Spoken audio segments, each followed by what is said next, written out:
Alright. Hello. This is the start of yet another episode of Write Once, Read Many. This time we're covering Arc 13, chapters 13.1 and 13.2.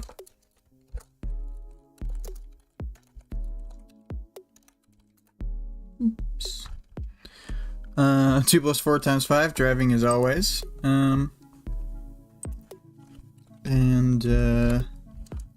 Start up this speed draw. Alright. We got Greg, Vale, and Vic all showing up. Alright, yeah. So, the speed draw here, as we can see, is the scene of Imp suddenly leaving the conference room in chapter 13.1. So, yeah. Oh man, I just realized I didn't come up with a new audience participation question, so I'm gonna have to fire my brain up while we're going. Vale says who? Yeah, I don't know. Someone's leaving, but it's weird. Gru just stands up. I don't really know what the deal is. But the audience participation reminder is, what deal would you offer to the Slaughterhouse 9 to help get out of that jam from Arc 12? Because Victoria did not think that the deal that Tattletale got was actually that good. So, you know, there's that. For the themes, I thought poor communication is a definite theme. I think that can be seen through Imp, Rachel, fucking Kraus, tons of people. They're all doing a terrible job of communicating with each other.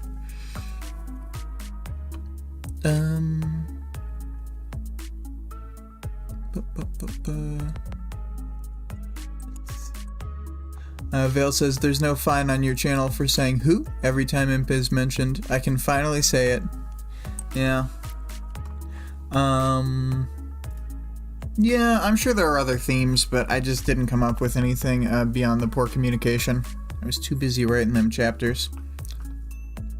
But, getting sort of right into 13.1. Skitter enters Coil's base, and Gru is waiting just inside to hand her a paper with the terms of engagement that Jack has put together for their game. 1. They get 3 days a member, with up to 8 rounds of testing. 2. They can get extra time by performing tests and punishments for failed tests. 3. If a tester suffers a sound defeat, they lose a day. 4. No hands-on assistance for the tester, but they can barter for hands-off assistance. 5. Candidates can have help, but only from Brockton Bay people. 6. The Slaughterhouse 9 will do in-house punishment. Only fair way to do it. 7. If there are 2 or more candidates remaining at the end, they'll leave Brockton Bay for 3 years. And 8. If they eliminate 5 of the 6 candidates, or any candidates leave the city, then they will penalize the whole city for the failure. Mannequin is the first tester, and he starts with only 2 days. It doesn't mention it, but it's clear that it's for losing to Skitter.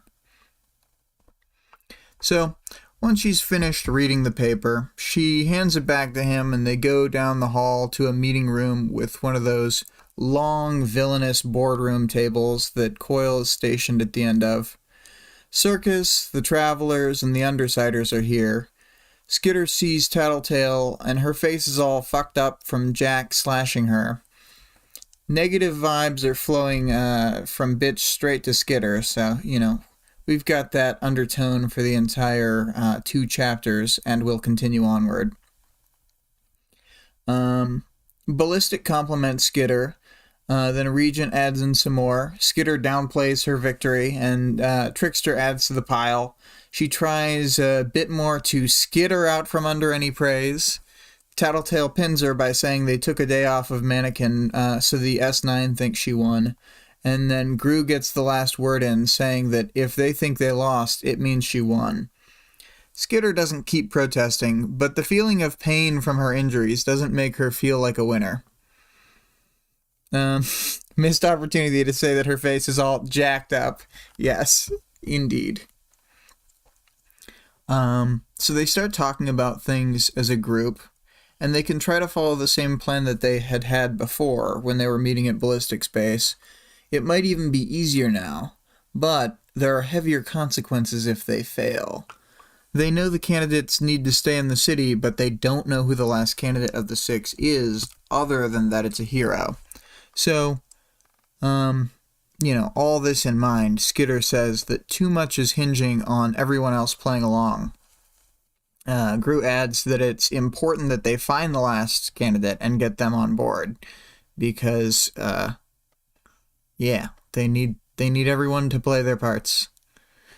2 + 4 × 5 says, her face got Jack slashed was good.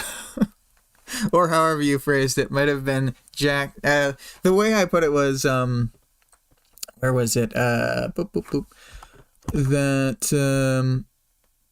Tattletale and her face is all fucked up from from Jack slashing her. Yeah, I tried to flow it in, but once I was out of the rhythm. Anyway. Skitter reminds the room that their actual goal is important to keep in mind. They need to kill Jack before he leaves the city. They briefly mention not wanting to let the Protectorate arrest Jack and move him out of the city, but I really don't think that's a consideration. Miss Militia doesn't take kill orders lightly. She takes the shot. Coil finally enters the conversation and mentions that Hookwolf has proposed an all-out attack to try and overwhelm them and kill Jack in the chaos. Gru counters that the 9 specialize in crowds. Coil explains that Hookwolf thinks they're collectively more powerful than the Capes in other cities, which, come on. And Gru sums up my sentiments saying, maybe they are, but I wouldn't bet on it. We should be focused on what we can do, or on what we can do. Craig says, to be fair, Hookwolf is an idiot. It's true. He is a dummy. So, Trickster thinks that they could take on small groups or specific members, but isn't even fully sure on things then. Gru says he wants to mix up the teams, then they ask about Noelle's power, only to get a whole bunch of cryptic shit leading up to, she's dangerous enough that if Siberian got to her, I think she'd make it out okay. The rest of us wouldn't. Vic says, Hookwolf actually thinks he's singularly more powerful than the entire city. Yeah, I think that's literally true. He's such a moron. From his perspective, we learned that he's so dumb, he thinks that he could have taken on all 8 of the Slaughterhouse 9, even though he barely managed to survive fighting one of them with the help of his dudes. What a moron. So, anyway, there's an ominous moment of silence while they contemplate this, and the travelers sit with their feelings about Noelle. Skitter considers that Noelle's situation might be, considers what Noelle's situation might be, thinking it might be a case of a magnified scale version of how Ballistic and Sundancer's powers are hard to use without hurting people. Gru says that they can maintain a good balance of firepower in the 2 groups to defend against the Slaughterhouse 9 members that they can actually fight. I think they're all reasonable enough to understand that they need, to fight the people they can fight and kind of acknowledge that the best they can do against, the 2 impossible to kill ones is just try to escape, but even that is really hard because, they're fast moving. So, cover the bases you can cover. Sundancer asks why they don't wait until Jack's turn and just try to kill him then. Others mention that he goes last and that they'll probably need to be more proactive and so forth. They didn't really take it into account, but if you take the idea that Mannequin has 2 days and the rest of them have 3, just assuming that it all goes without any additions or losses of time, it would take it out to 23 days for the initial time limit. So that's like, I don't know. That's so long to be dealing with this bullshit. Yeah. They'd have to wait 20 days till it was Jack's turn initially. It's too much. Coil asks how they're going to divide the team. Gru says him plus Imp, Bitch, and Skitter. This is the point at which Skitter realizes that Imp has been there the whole time. Then Gru sees if he can draft Circus into the team, but gets a firm no from Coil, who says that Circus is on base for now, because his plans have been derailed enough already with Trainwreck dying. When asked what happened to Trainwreck, Coil tells them that the merchants have been eliminated by the Slaughterhouse 9. Skitter has mixed feelings. The merchants were basically the next worst people to the Slaughterhouse 9, and yet now it's just 7 or 8 less capes to fight on Hookwolf's big team against the S9. Still, though, I legitimately don't know how much of it. I think Squealer could have built a vehicle to drive them around, but I don't know. That's questionable. Tornado Lady could stand there and do a tornado. I just don't think they brought a lot to the table, if I'm being honest. Oh, 2+4 starting, or 2+4 times 5 starting shift, and will give us commentary on the main channel later. Bye for now.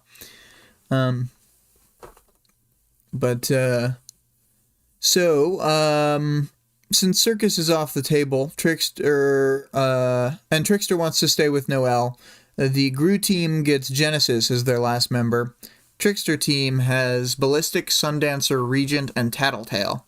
Feels a little lopsided with Trickster team having better abilities to deal with this set of opponents, but on the other hand, Skitter's the protagonist, so, you know. But Gru team will need to patrol around, so Skitter's bugs can sense different areas. Coil's people are going to get and deliver sat phones to everyone so that they can communicate, since all the phone towers are down, even if they were to get cell phones after the Shatterbird attack. They're bringing in replacements for the majority of the other tech that was destroyed as well, like generators, laptops, all the biz. Coil's group can... they think they've found a way to soundproof things that will shield tech from Shatterbird's attacks. Oh, Greg says, Skidmark has a very good power for crazy wombo combos, but he's just too shitty to ever use it properly. Yeah, no, I mean, I agree with you. Given who the merchants are, I don't think that they could effectively increase their side in this battle. I do think that Scrub could take out, like, all but 2 of the members of the Slaughterhouse 9, which is, like, good, because most people, frankly, couldn't take out any of them. Like, I think he could just, like, lop a section out of Jack or Bonesaw and actually kill them in a way that, say, Gru doesn't have any means to. Even if he shoots them with a gun, they probably won't die, because they're, like, got really hardened tinker bodies, so, you know. You know, it occurs to me just now that I'm talking about them having tinker bodies, that if they killed Bonesaw, I think all of the other members of the 9 who have, like, semi-normal bodies that are now tinker bodies, like Jack, Cherish, Shatterbird, Burnscar, and I guess that's it. But those 4 members of the 9, I think they would die as their Tinker Tech bodies broke down. So, interesting thought. Let's see here. Not like super quick, but quick enough.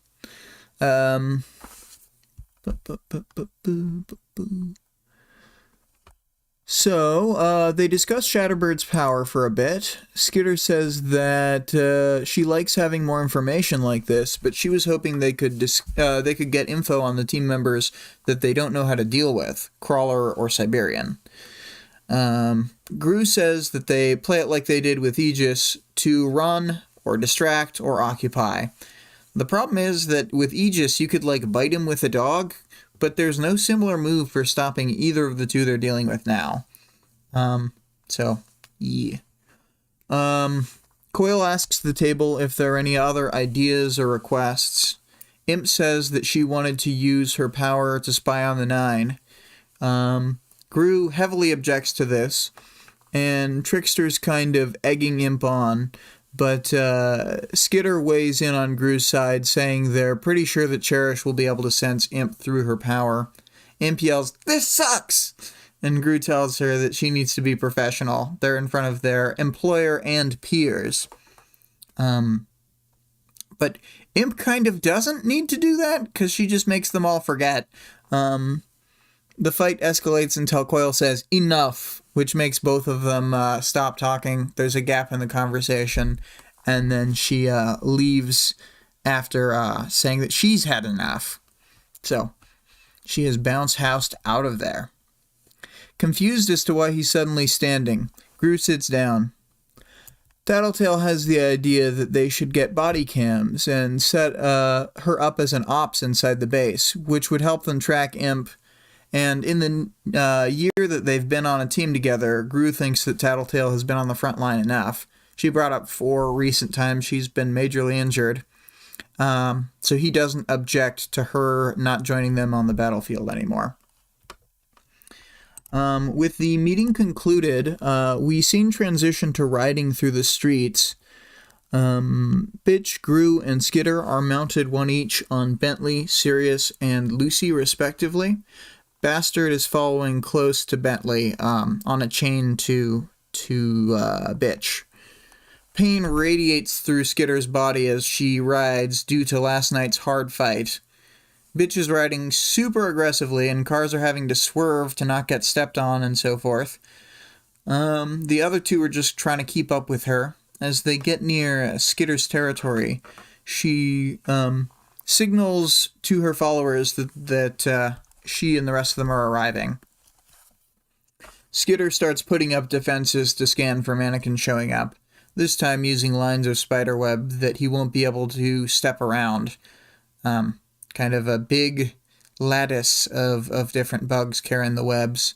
And she even mentions she's like using ants so that she doesn't have to put a spider on every web. The spiders are busy making the webs. They can't be busy standing on them. So Genesis shows up, creating something close to a normal human body to meet up with them.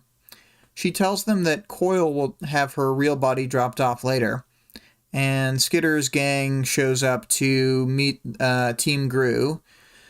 Genesis is impressed at the number of followers that Skitter has, and she says that she's been focused on structural repairs in her neighborhood. Sierra updates Skitter on the progress. The second building is cleared out, and they're working on clearing the road. No trouble so far since last night. Skitter hands Sierra a bag of phones and tell her to set up a comms network with the leaders of different groups. And then she sets Genesis to switching forms and helping with structural repairs in the area. Skitter has set up a dog area in her territory so that they can bring Bitch's dogs here along with the needed supplies to like house them and keep them for a while, because they don't know how long they're going to be hunkered down here. Gru is suggesting that that they rest and eat when Skitter senses mannequin on a nearby roof, so everyone goes still. Then he jumps off the building and starts moving through an alley. Skitter thinks he might be trying to bait them into following, so she lets him retreat out of the area, being fairly concerned that by amassing people in her territory, she might have left an obvious target for him. Spoiler alert, she did. she did that thing that she was worried about. Time is kind of on their side because Mannequin needs to test all 6 candidates in the next 2 days, so that means he can't wait for them to just come out necessarily. He has to strike at some point. And it dawns on Skitter how the competition with the 9 is going to grind them down over time, having to be battle ready constantly, potentially for weeks.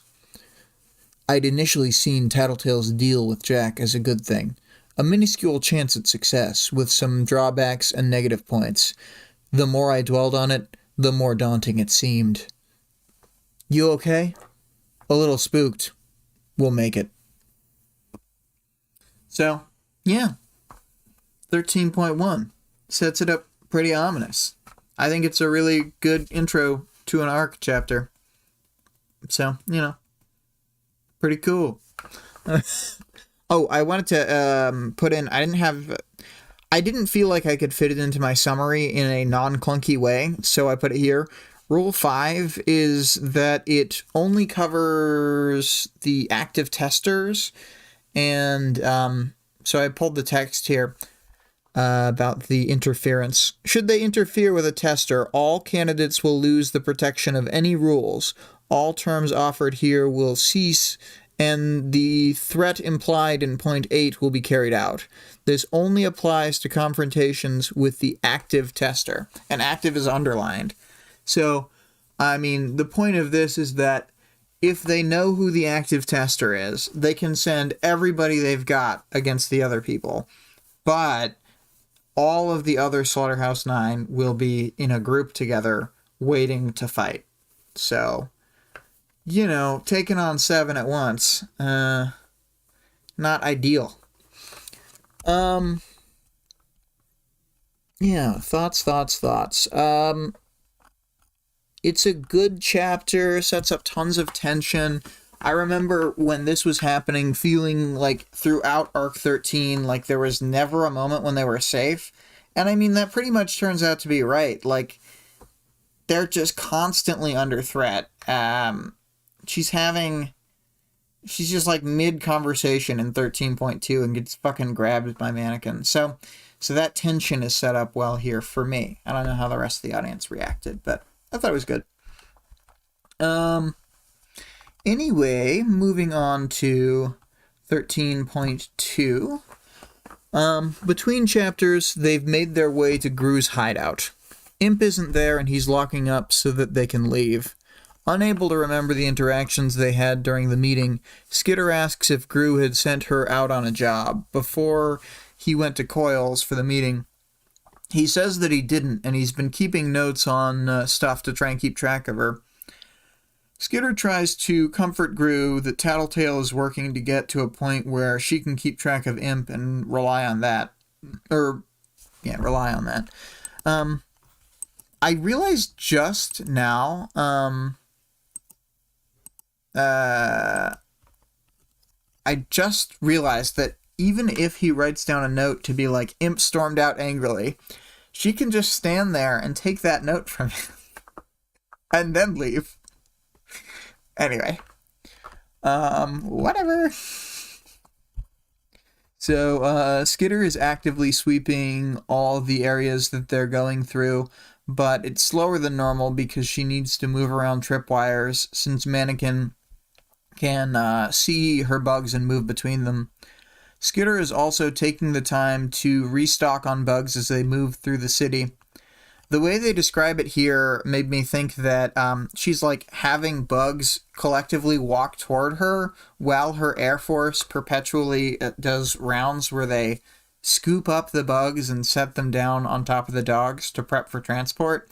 So, I don't know, it's just this like amazing mass action between them that would look really cool. It's another one of those little scenes that makes me want to watch the Worm anime. The plan now is to finish checking Gru's territory, move to Bitch's area to get the dogs and supplies, then pass through Tattletale's area on the way back to Skitter's territory. Bitch is being all, I don't even care about any of this. And Skitter doesn't think this is going to work. First she pantomimes to Gru, and then spells it out with bug-written words that they need to deal with this issue now. Gru gets Bitch's attention and tells her that this whole thing with them not communicating, not gonna work. He needs to know what she's thinking. She says that what she thinks is her business, and he asks if she's going to join the Nine. She gets even angrier but yells that she's not thinking of joining them. When Gru tries to press further and get to the root of Bitch's conflict with the group, she yells at them and rides off. Skitter can tell that she's not trying to escape from them, just get some space. So, Skitter gets a call from Tattletale at this point, and she says that her people have spotted Panacea at a shelter in Ballistics territory. At first, Skitter doesn't really understand why Tattletale is calling her to tell her this. Then Tattletale elaborates that she thinks Panacea is the final candidate. She's alone and trying to keep to herself, not going around healing people. Tattletale wants Skitter specifically to go to meet with her and talk. Skitter objects, but Tattletale goes through several people and explains why she doesn't want them meeting Panacea. They don't really talk about Gru, but he does have a scary skull face, and Panacea is basically afraid of everything, so I don't know, it makes sense to me. Tattletale texts Skitter the address, and she explains to the other two that they need to go talk to Panacea. Bitch gets way mad and says that this isn't their business. This doesn't really hold up to scrutiny, but Bitch is in a fuck everything mindset that doesn't really lend to complicated ideas like building forces or getting more allies. So Skitter holds firm to the idea that they're going to go meet up with Panacea, and Bitch relents, so they head there. They don't need to do much to seek out Panacea. She starts messing with Skitter's bugs like she's done in the past, right when they first start touching her. Which, if she wanted to lay low, she's not doing like a very good job of it when she does that, because if she didn't respond with her power, she'd be just another person in the crowd for the time being, but Amy's too petty to be stealthy. By the time they get to the shelter, Panacea has gone to the alley to meet them alone instead of totally blowing her cover inside the shelter. She looks all drained and empty inside to Skitter. Panacea makes an allusion to the idea that they're three of the four horsemen of the apocalypse and asks where the fourth is. Skitter's like, I don't get it, which seems surprisingly slow for her since, like, they even have a fourth unmounted dog. Also, secretly, Amy, she's the fourth. She's death.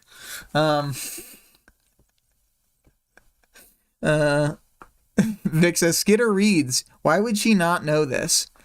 And my explanation, although I don't think it's a good one, my explanation is that she did get like 2 hours of sleep last night. Vic says, I assume Gru was death. Yeah, that makes sense to me. Amy could be... See, I was thinking Skitter would be Pestilence. And that Gru doesn't really fit any of them. Yeah, Amy can be Famine. So it's like, Amy's Famine, Skitter's Pestilence, Gru is Death, and then Bitch is War. That's fine. That makes sense. One of my ultimate, like, fanfiction time splits is for Amy to join the Undersiders. Like, I don't know what her rebranded name would be. Maybe she even keeps Panacea. But, like, I think that's the most awesome alt timeline from the ones I've been presented with. Let's see here. Skitter says she just wants to talk. Panacea counters that she can't really do anything because she couldn't escape the dogs, and they probably have weapons with them. Skitter's like, I could get rid of my weapons to make you feel better. And Amy's like, Panacea's like, that's not very reassuring.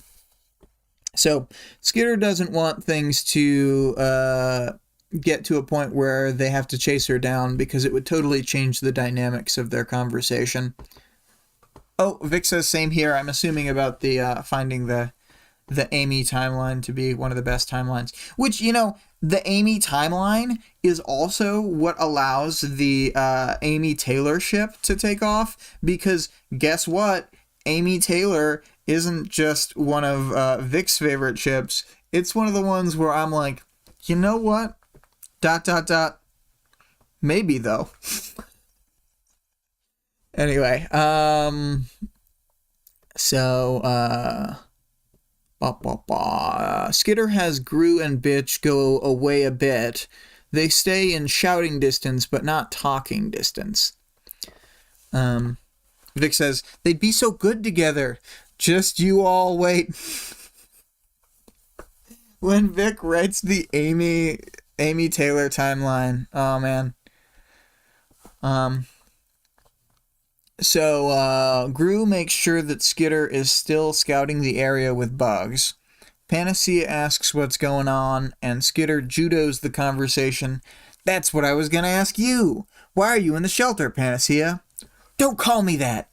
And Skitter asks why Amy was in the shelter. Amy wants to know why she should tell Skitter, and then Skitter explains that Jack has set up a big game of Survivor. Although she doesn't put it in the most clear terms. Amy's all confused, but that's because she didn't get the paper, because she's been moving around between shelters.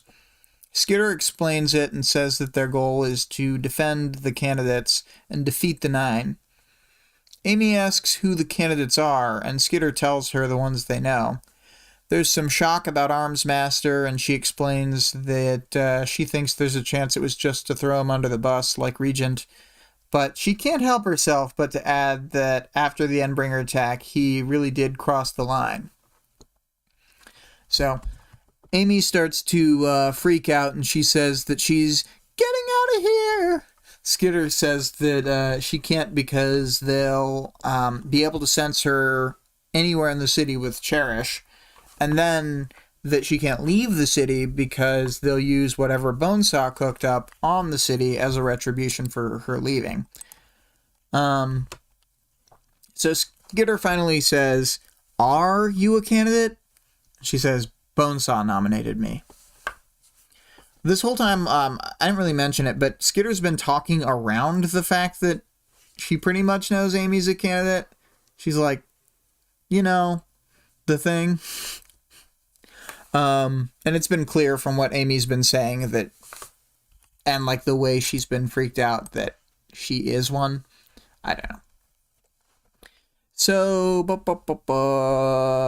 Skitter asks why, and Amy says that Bonesaw thought she'd be a good fit, and their powers complement each other. Skitter tells Amy she wouldn't have thought from the times that they've interacted that, she'd be in the S9 category.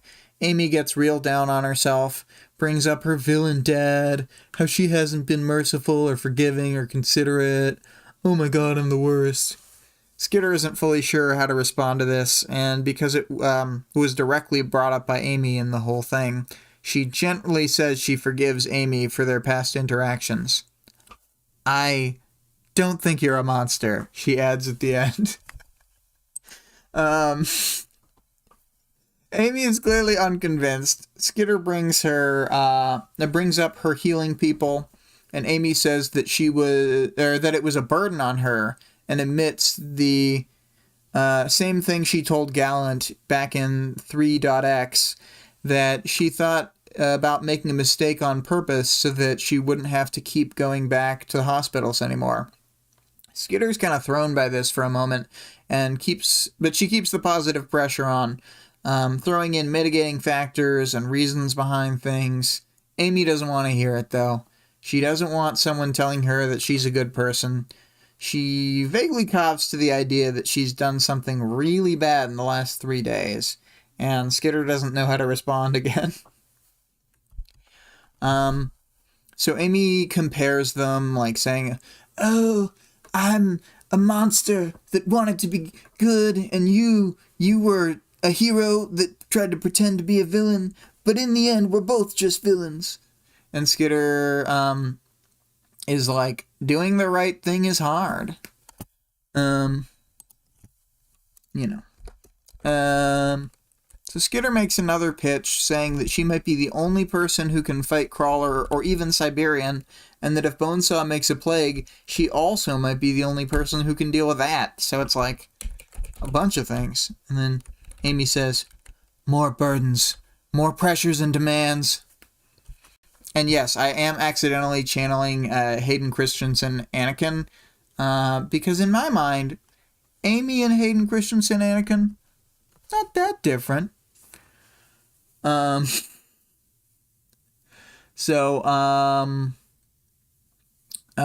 Skitter says it's what it's, but they can help protect her if she joins them. Amy says that she can't take a final step to the dark side or be around Tattletale. Those are two equally bad things. Being evil, being around Tattletale. Skitter says that they've split up the groups with the Travelers so that she won't even need to talk to Tattletale. Even if she joins them, it's fine. And while she's explaining things, Skitter is suddenly grabbed from behind. She tries to lash out, but isn't able to hit anyone. Ba,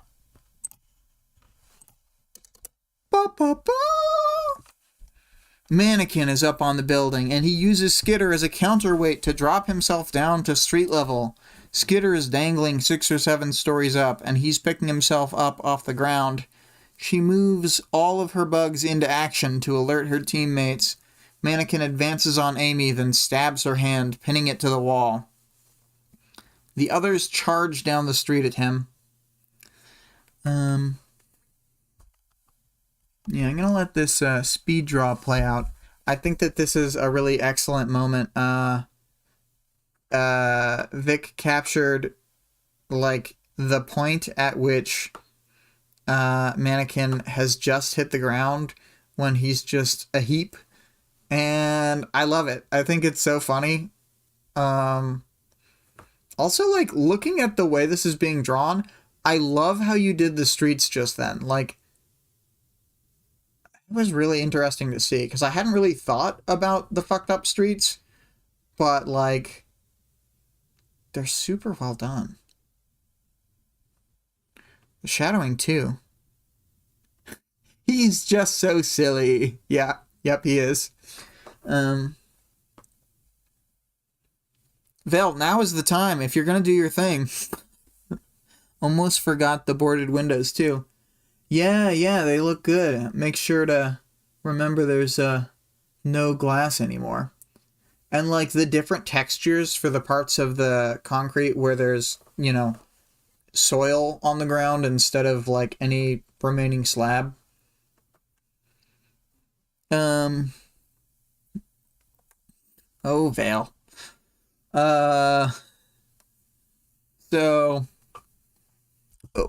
Let's do the finalized version. Bloop, bloop, bloop. Skitter is struggling to escape and notices that Mannequin has different arms than last time, larger than they were, and probably with a different loadout. But she doesn't seem to have a chance, or she doesn't have a chance to alert the others before he starts shooting shotgun blasts out of his arms and shooting the dogs, hitting Bentley. Mannequin's able to jump and shoot Man at the same time.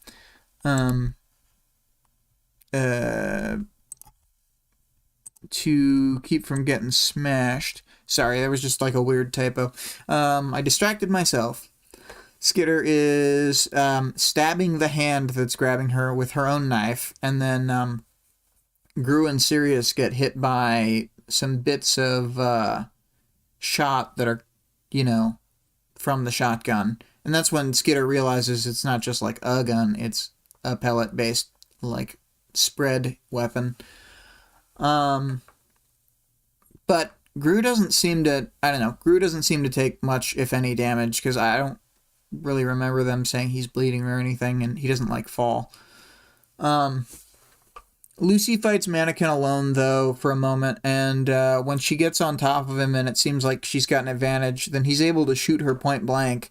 Then he does it a second time, and Lucy slumps dead onto Bastard.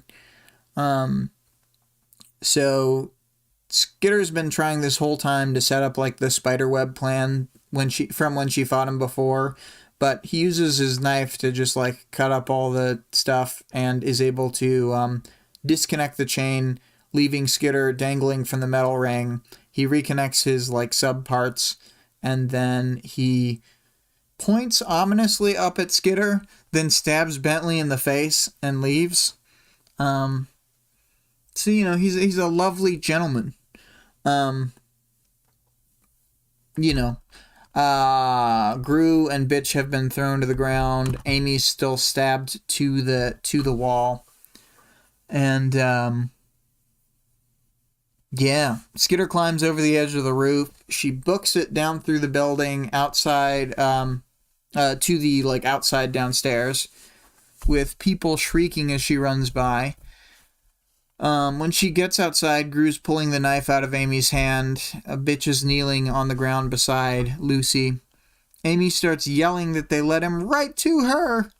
And Skitter tries hard to explain that it wouldn't have mattered because they have Cherish who can find her anywhere in the city. Amy says her hand hurts, and when Gru tells her to heal it, she reminds us, well, she tells them but reminds us, the audience, that she can't heal herself. When Skitter says not to panic, then Amy panics and yells, "Fuck you! Fuck you all!" as she runs away. Not having the breath to yell or run after her, Skitter comforts Bitch. Then Gru hands each of them a knife. Although he really didn't need to hand one to Bitch, because she can't read. The knives have the message "change" as an all caps one-word sentence, with a deadline as well. But the deadline isn't super readable. I wasn't even sure quite what it was indicating, because the date seemed to be for 2012, and this scene is set in 2011, but I don't know. And then we get, "I'm gonna kill him. Fucking tests. Killing Lucy. Stabbing Bentley." Greg says, "I don't know why that doesn't work. Telling a panicking person to calm down always works." Yeah, it's just like totally tactless. She totally fucks up, but these things do be happening. Let's see here.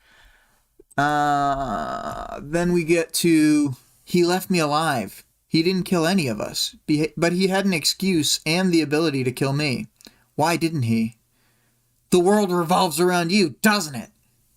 He's going to hurt me by going after my gang."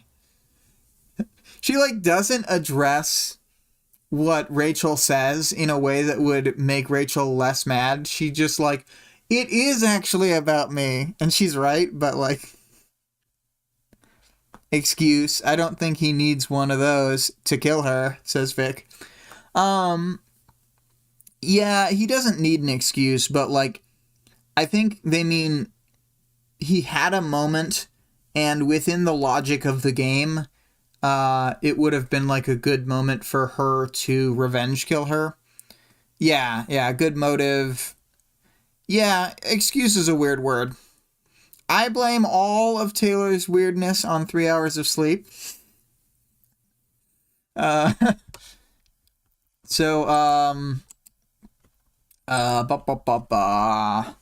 didn't have any more than that, so final chapter thoughts. I think that the idea of Skitter running past all those people just minding their own business, starting from the top of a building and moving downward, is, really funny. It's, another scene that would make just a really good, there are a lot of good comedy juxtapositions in Parahumans.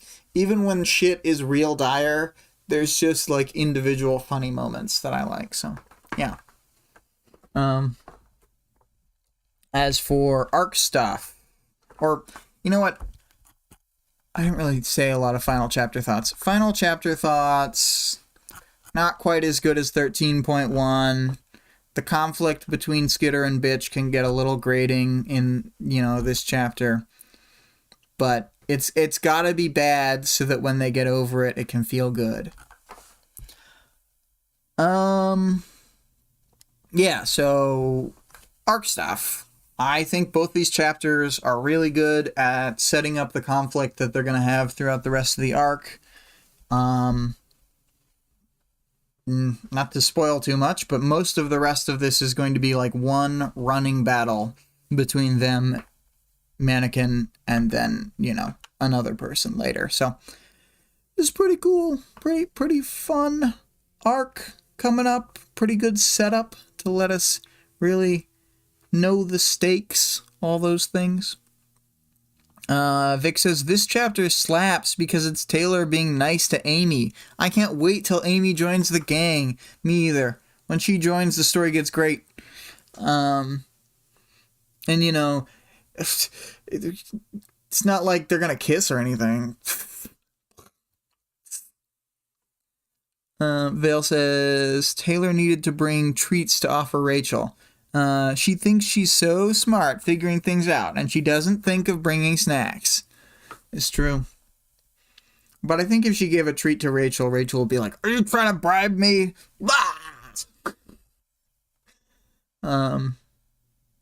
Yeah. As for Vic says, not if it was a euro. Yeah. Man.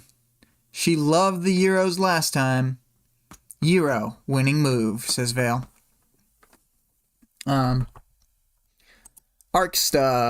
Characters. We've got, Taylor's B-Taylorin'. She's pretty downtrodden. She knows how tough this is all gonna be, and it keeps dawning on her over and over again. She's like, oh God, I'm gonna have to deal with this for so long, and we keep getting whittled down. Yeah, so doesn't have like a lot of hope right now, but she's got a lot of determination, which is more important. Then we got Tattletale. Tattletale is she's Lisa keeping things together. She doesn't seem too perturbed by her poor circumstances. She doesn't give a fuck. She probably gives a fuck, but she's putting up a good front. We've got Brian. He's having problems with Aisha and with sort of marshaling Rachel around. He seems to be more on the same page as Taylor this arc. Last arc, he seemed to be just like making up excuses to be on the other side of little conversations with her. It's very unhelpful. And then we got Aisha herself. Aisha's like bucking at the confines of dealing with working with Brian and so forth. She doesn't want to be professional. So she leaves. We shall see later what comes of that. Who else we got? We got Rachel. Rachel is getting more distant from the group, more upset as things go. It's like unclear to me, even knowing all the things that are happening and like knowing the story, what she's thinking right now. She's just mostly not on the same page as the other Undersiders. Vale says, luckily this is nearly the last time Amy is difficult to work with or relate to. Yeah, normally Amy, she's just such a easy to work with, very well-adjusted person, having a good time, not sad, definitely not crying. I'm not crying. Anyway, we got Trickster. Trickster was sort of annoying Brian by egging on Aisha, although I don't think he's going to remember that, so doesn't matter. Who else we got? Ballistic spoke up for 5 seconds to compliment Skitter's battle abilities. Sundancer's there, being like, oh shit, this seems like a really bad situation, guys. Oliver didn't say shit. Circus didn't say shit. Coil's trying to be all mysterious.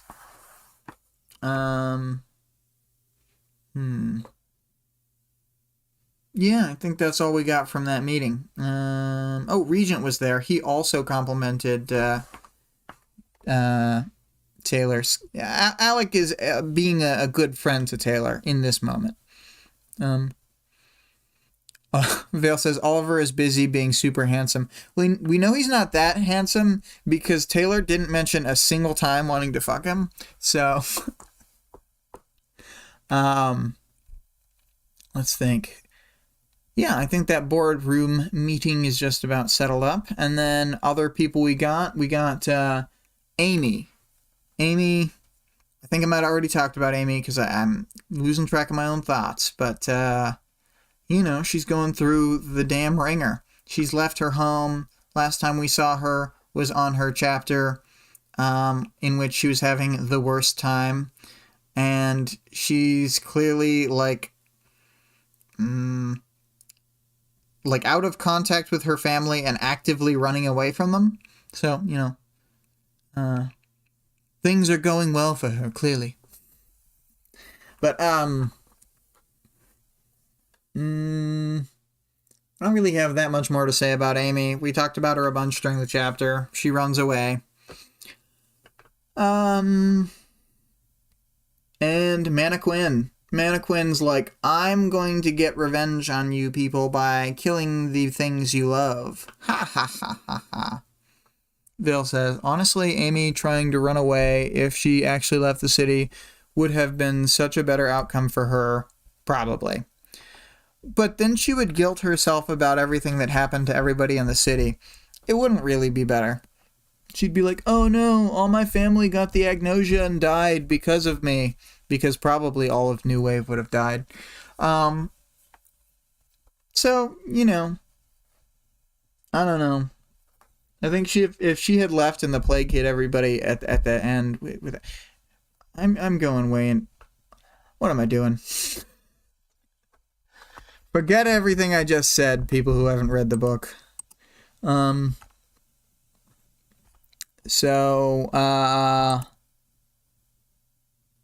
Powers. I didn't write down much here either. I said I doubt that Imp's power would work against Mannequin. I don't know what Skitter was thinking when she said that in her internal monologue. Vale says she may not have noticed, though, if something happened to her, like if she sprained her ankle, that would be her focus instead. Yeah. Oh, my foot. Sorry. It's just easy to make fun of Amy. Oh yeah, when Bitch uses her power on Bastard, it seems like it worked better than on her normal dogs. So that's like, oh. And Taylor was shocked at the idea that Mannequin could have changed his loadout, replaced his head and both of his arms in, I think, maybe 8 hours or something from their previous confrontation. Maybe, I don't know how late into the day it is, but I think it's the morning still. So, it is kind of impressive, but then she thinks, does he have spare parts? Which, probably. Do I have anything else on the powers, knowledge, and world building? I guess world building wise, the nature of the game being revealed to us is important. They know pretty much that if they're using their heads, that the Slaughterhouse 9 are not going to keep to the rules of the game because they're cheaters and they will do anything if they start losing. But this gives them a bit of breathing room, a bit of plausible deniability. And things aren't actually much worse because the 9 were already seeding the plague into the town before the idea of the game came up. So it's not like that's a new bad thing. It's just like now that's officially part of this. So I don't know. But yeah, I don't know. It gives them a lot of wiggle room. It's an important point that Legend can go ham fighting members of the 9 who aren't the active tester. And we'll see what happens. We'll go on to the audience participation. The question was, what deal would you offer to the Slaughterhouse 9 to help get out of that jam? Vale says, I have a hard time thinking of anything. The Slaughterhouse 9 are murder bullies. There is nothing to offer that doesn't result in worse. The best thing to offer them is the fired payload from a sniper rifle. Greg says, agreed. Jack is ultimately the one setting the terms, and he cannot be meaningfully negotiated with. I was wondering, I don't know, Vic, if you're still here, do you have an answer to this question? Just because, like, I thought about it, and I couldn't really come up with anything. Just, like, it's not a great deal what she offered them, but I don't think it actually makes things worse, and it slows down the pace of things, which I do think helps them. It at least gives them a few opportunities that they do capitalize on earlier on in the game of it all. Yeah, so I'm going to give another little bit for Vic to either finish relaying an answer or be like, I'm here. I semi-suspect that she's gone now. In the meantime, we can think of a quick. We can take a moment to think of a question for the Forgotten chapter.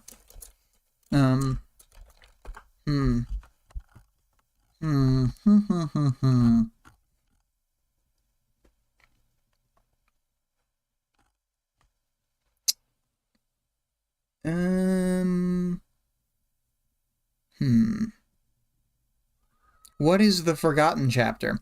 The Forgotten chapter is next week's chapter. It's the interlude in the middle of Arc 13. The one people forget about. It's a bonus chapter. Interlude 13 and a half. So I guess because it's a bonus, that means it must have been a dollars bonus. Vic says lol. So is still here.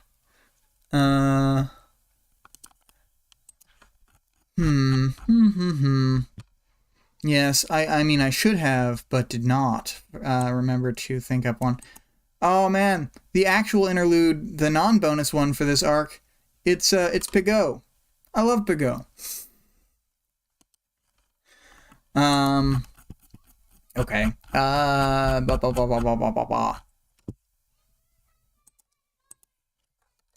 I know what.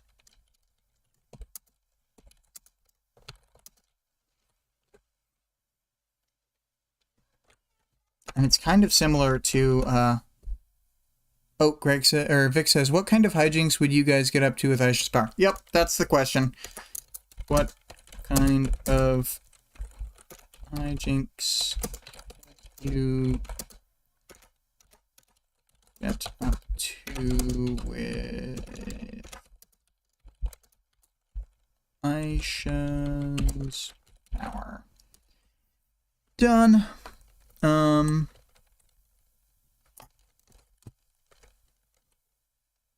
And I'm gonna call it Arc 13 bonus interlude.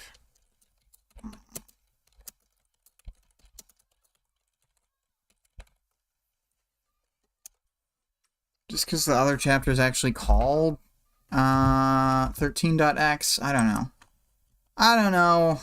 I think he didn't really master the naming conventions till he got to Ward. I actually think the chapter, like, number scheme in Ward is really fun, and the way he plays with it is great. But in Worm, it's kind of a mess for most of it. So, you know. All right, though. I am basically at the end. Vale had said, who do you think would be in the Forgotten chapter if it was not forgotten? If it was not forgotten, who would be in the Forgotten chapter? I'm not sure how to square the circle on that answer. Anyway, I am going to start the outro song. So goodbye, everybody, and thanks for showing up. Let's read some of these links here. We've got music used in the episode was Infestation by ScarlettXOX, found at twitch.tv/Scarlett_Rogue. The Discord link can be found in the stream and YouTube channel descriptions. The author of the work can be found, or can be supported on Patreon at patreon.com/Wildbow. The full text of the work is available for free online at parahumans.wordpress.com. There is also a fan-made audiobook of the entire work at audioworm.rain-online.org. And I also wanted to give a shout out to the other audiobook, which is nearly complete at this point. It's in Arc 25 and still going. But they have an alternate version, which I had sent to Greg. I wasn't actually in the listen party, don't know if he used it, but they are from abaddonproductions.org, and it's the Worm, an unabridged production, is what they've called themselves. The reason we use the reason I like their Arc 13 better is because one of the narrators in the main audiobook is kind of not as good as the others, so yeah. Vale says he did use it. That's why it was unfamiliar reader to me. I meant to ask. Yes. So this one's a newer one, and I thought they did quite a good version of the chapters I heard. I listened to their 13.1 and 2. Anyway, I could blab on and on. That's why I like this long outro song, because then I can just stop it whenever, and I am not really expanding the time of the thing. So, just helps me both ways. Anyway, I'm gonna mute myself, so, cheers. Everybody have a good week, and I'll see you guys next time.